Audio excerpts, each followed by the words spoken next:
The East Valley Water District of the Inland Empire lies at the base of the towering San Bernardino Mountains. But is that where we get our water supply? Is our water being stored behind the Seven Oaks Dam for later use? These are just a few of the questions you can have answered on the adventurous East Valley Water District Santa Ana River Tour. Early settlers used canals to divert water for their crops from the Santa Ana River. Just upstream from the farmers' canals, over 100 years ago, Southern California Edison was already tapping into the power of water to generate electricity. The main irrigation canal was the North Fork Ditch. In the 1880s, the North Fork Water Company was formed, and the East Valley Water District is now the major shareholder of that company.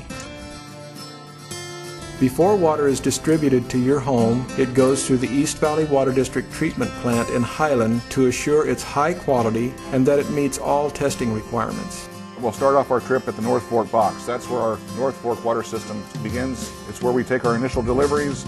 It's a sand box where we can drop out some of any sand that might be in the water. From there it goes into the canal and pipes that ultimately carry it across the valley to our treatment plant.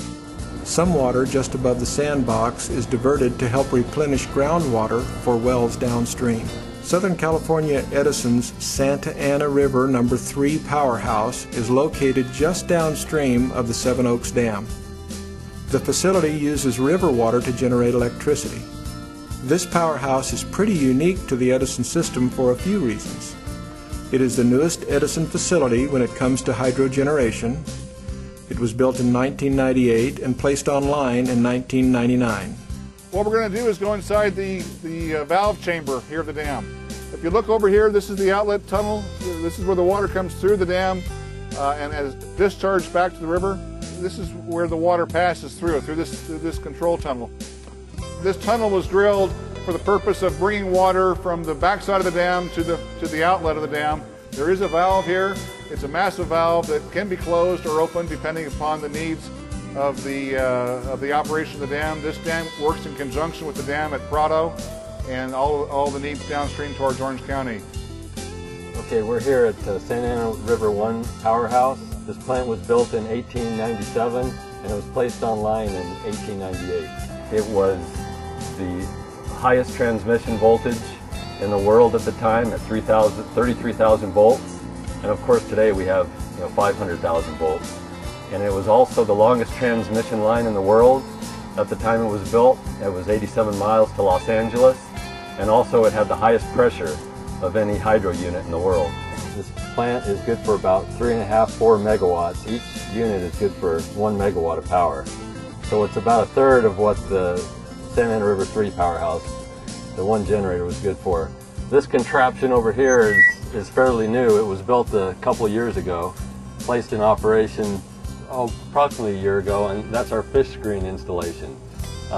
It's basically a combined effort to reestablish fish life in this canyon, and Fish and Game, Forestry, Southern California Edison, and all the environmental groups were involved in this.